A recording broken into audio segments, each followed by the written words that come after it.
Hello and welcome everyone to another episode. Yes, we landed on Duna in my last episode, the 100th episode, yes. No, I'm very happy about that, and, I'm very happy how many people watched and everything else, just absolute amazingness. Yeah, it's time to start deploying this bad boy.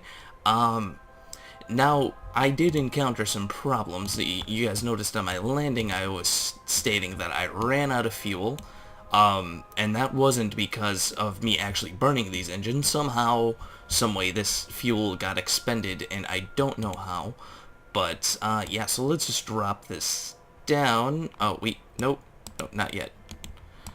We are going to hit the gear. And, yep, that's perfect. And we're going to decouple our little rover here. And we got to decouple this one, and yeah, all of these. Just decouple. Now, because of the fact that, because of the fact that the fuel did get expended somehow, I have no way of basically removing this other than ending the flight. And I don't really like doing that because I kind of consider that cheating a little bit, but, there's certain things I do in this game that, they're not exactly 100% perfectly legit. Not like I use any kind of cheating in any way, shape, or form, but, if I can get away with doing, I think this is it. I'm just gonna fly. Yeah, I'm gonna just end it from the surface. That's what I was supposed to do. No, not that I'm, like, normally okay with any kinds of cheating or anything. It looks like these all probably got docked back up, probably. I'll just make sure. And yeah, I don't think wait, let me recheck that again. Yeah, they all did dock back up. No, not that I'm okay with any kind of cheating or anything, or I'm stating that I do in fact cheat, but, there's certain little things in this game that we all kind of get away with and we all, take advantage of, like being able to maneuver even though there's no forces acting upon your ship in any kind of way, shape, or form. Those kind of little cheats and stuff like that. So, yeah. Now I had somebody ask me where my name came from. I'm just double checking to make sure I don't want to end up just deleting one of these modules. It doesn't seem like I will be. Let's see. Let's just keep our fingers crossed that I didn't actually delete anything.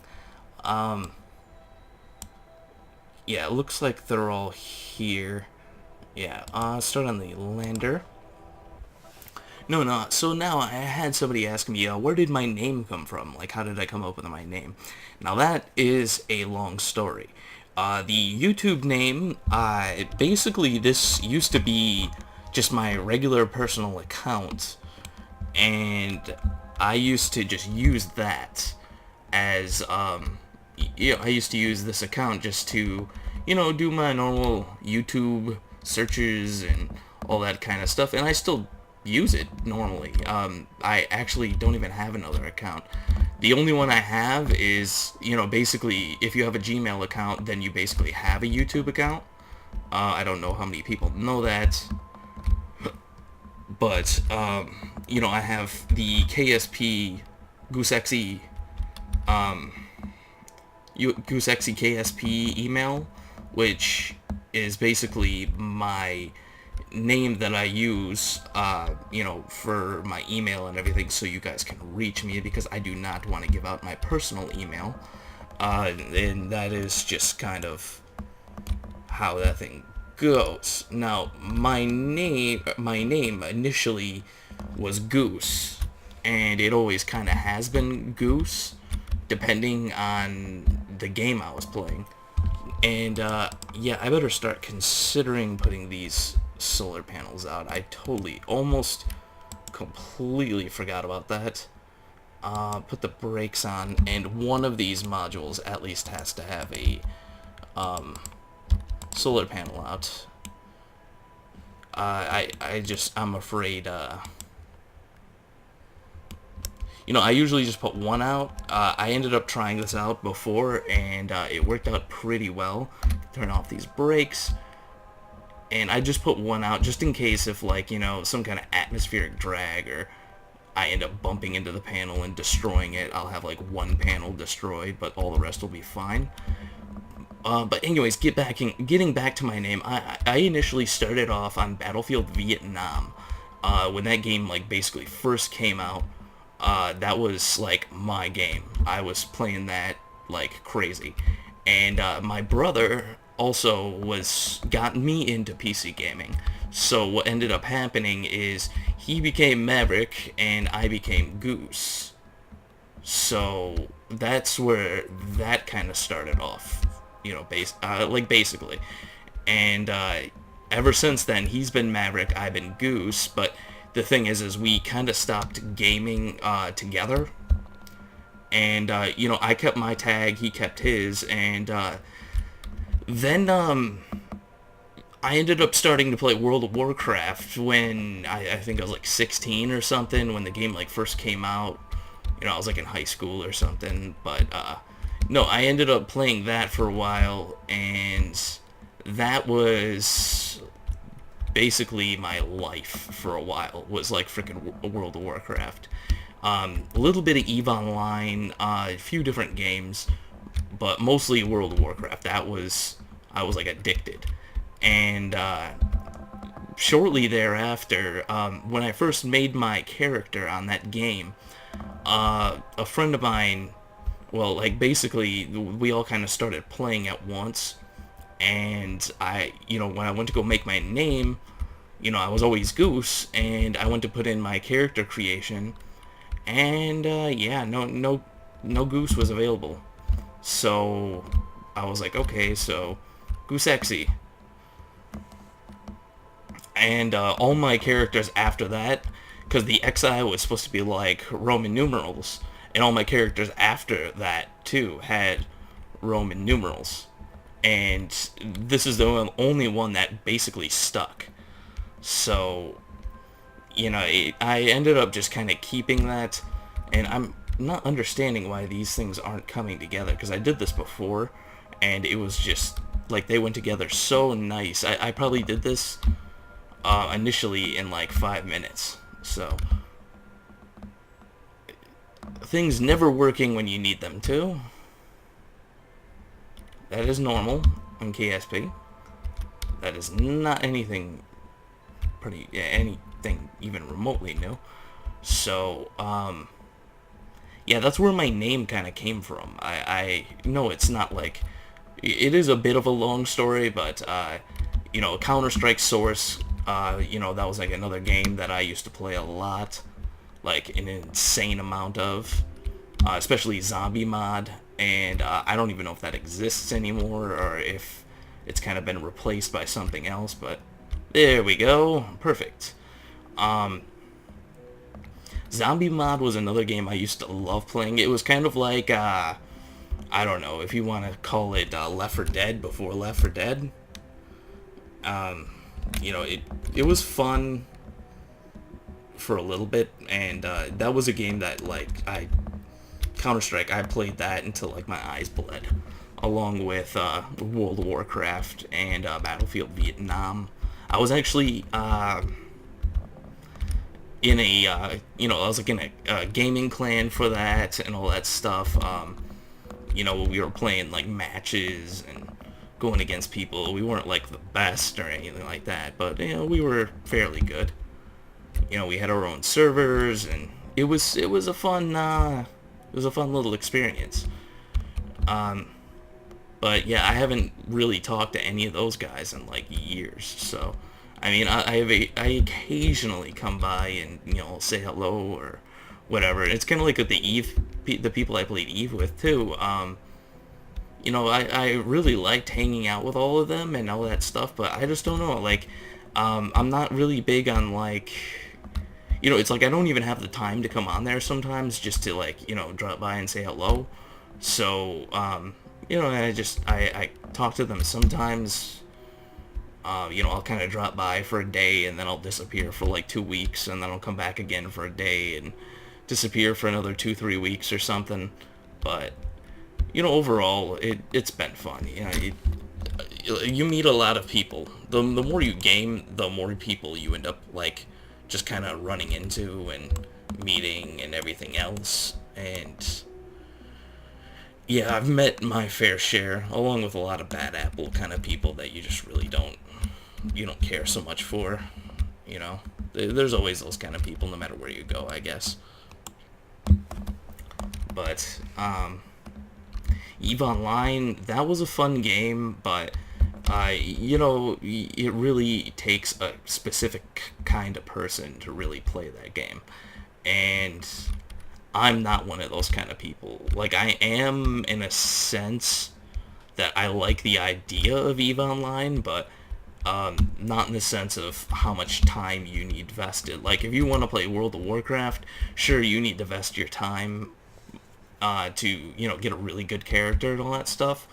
EVE Online, vesting time in it, you're like, uh, you either go like completely, you know, ball to the wall or something, or you're really not gonna get too far. Not to mention, people on that game don't like the idea of waiting, or you know, you saying, okay, well, I'm gonna take a break for a few days. Like, nobody likes the idea of that in that game. Come on, yeah, I think I got it. Now, this has been happening too, and usually I just solve that by just hitting the gear. Sometimes they kind of sink down into the dirt, and I'll just basically elevate it back up. I don't want to take a risk of them like falling through the ground or something. Like, I always think the worst is always going to happen in this game, so I'm always kind of prepared for that. But yeah, I mean, this base, once again, guys, I did not really plan on it to be this easy. You know, I was kind of thinking along the lines that it was going to be a lot harder than it actually was. And I'm surprised that the number one surprise is what you guys are watching right now, what I'm doing. Like, I did not think I would be able to just push these modules around with the rover, and it would be just, you know, that simple. I kind of figured I was going to end up landing, and the rovers were going to be kind of stuck the HAB modules are just going to be kind of stuck in place, and they weren't going to move at all. And that was going to be my main problem, at least I thought. But, as I say again, this game always tends to surprise me with certain things, not everything, but, you know, life is cool sometimes. That's all I can say. Now, I kind of want to put this one in the end. I don't want to push it the other way, but I did do some like little minor testing with the base, and you know, overall everything kind of works out. The only thing that doesn't really work that well, I mean, I guess it's not really that big of a problem, is the fact that the station, the moon base, wow, I keep on saying moon base. The base itself keeps running out of power, and it runs out of power like 3/4 of the way through the night. So, I mean, it almost has enough, but just, it needs like a little extra, and that's it. But everything else just works perfectly. So, from now on, I'm going to be launching moon bases. I guess planet bases. And this is going to be one of many. I might end up having a second Duna mission, and putting another one of these some other place on the planet. I also might put a few of them, or at least one, on, there we go. Well, no, I end up might putting one on, what is it, Eve? Eve definitely deserves to have a base. And, you know, we need to get a space station also in orbit around Duna. that's the other major thing, which is, I think, probably going to be the next place that I launch my space station to. Well, the Joule SS Explorer. So, anyways, I'll hit gear, and as you can see, we have a fully functional Duna base, completely connected up. No, no cards up the sleeve or anything like that. Fully connected. Everything works. I kind of wanted to put all of it in one package. As you can see, I put all the solar panels on it and everything else. We got roughly 3,000 battery, which I think on my next launch, I'm going to put some more batteries on the back of this. I'll put, one, I'll probably end up just turning the symmetry on and then placing them, all the way around everywhere. So I'll have double the battery power for the next base. And I think I might end up launching, a communication satellite, considering these things do have like little antennas. Each one of them, they're all basically cookie cutter modules. They're all the same. But, we got communications up, and we have a bunch of other stuff that's up, so it all works out. So, yeah, another thing I found out about landing here, which I did not know, and I just find this to be absolutely amazing. Now, if you look in the background, the moon is always in the exact same spot in the sky. Now, and that's Ike. I kind of knew that already, I knew that it was locked, like tidally locked or something like that, but I wasn't like 100% certain that it actually just stays in this one area, basically, like as the planet orbits. So I did not know upon landing here that this moon would always be in this exact same spot. So I'm just going to speed up time, and I found this to be the coolest thing, which I ended up speeding up way too quickly for. The sun itself actually passes behind Ike. So we have, oh my god, this time warp just is not working with me today. Alright. 1,000.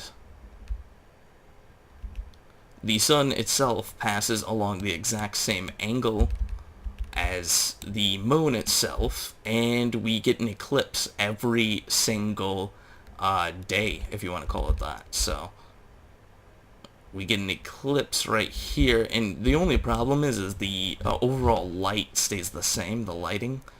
The night really doesn't show, because the night, it technically should be night right now, because there's no sun, or no light hitting this part of the planet, so.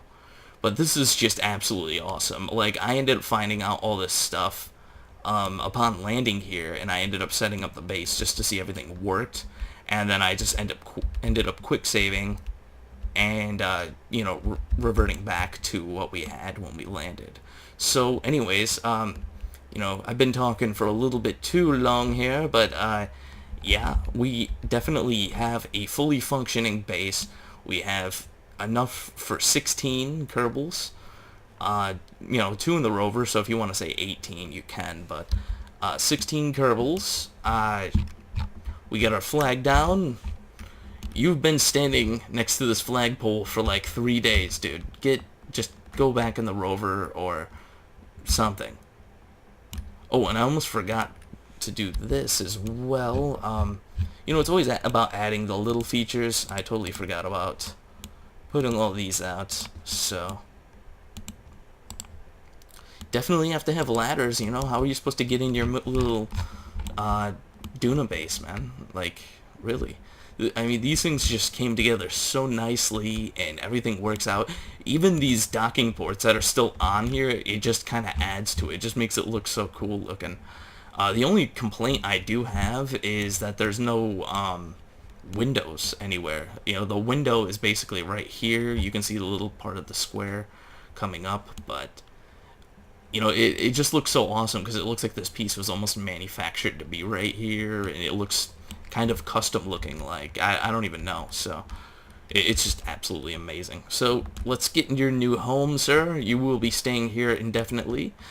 Yeah, get in, and yeah, we got one Kerbal in here, and we have our rover, which I kind of explored the area too that we're in, and I haven't really noticed any Easter eggs or anything like that. And just one more thing before I finally call this video, where we landed at, the landing site itself, I wanted to just say this because I noticed it and I don't know if anyone else notices it. This crater looks like Snoopy, and I like Snoopy.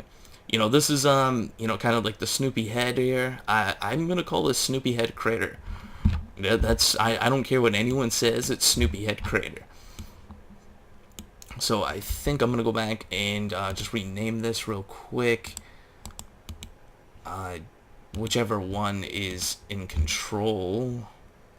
I'm not sure on that. I thought these aren't these modules, I think it's because of Time War. Yeah, there we go. So Duna Base Alpha. Wow, that's it. There we go.